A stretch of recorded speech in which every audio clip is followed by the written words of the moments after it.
मित्रांनो, जर तुमच्या पण कोंबड्या असं तोंड वरती करून श्वास घेत असतील तर या आजाराला CRD असे म्हणतात मित्रांनो.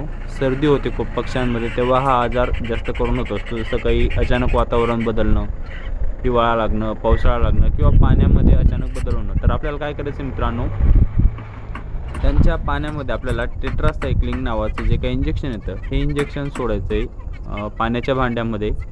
जवळजवळ तुम्ही 2 लिटर किंवा 3 लिटरला 1 ml टेट्रासायक्लिन इंजेक्शन वापरू शकता मित्रांनो.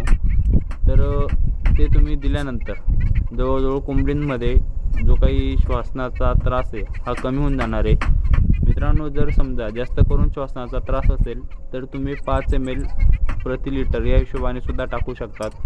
या ठिकाणी बघा पिवळपणे पूर्ण पाणी होऊन जाणार आहे.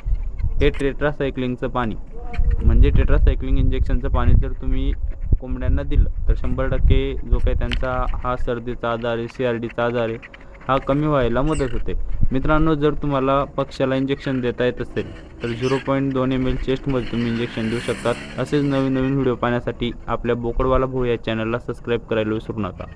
धन्यवाद.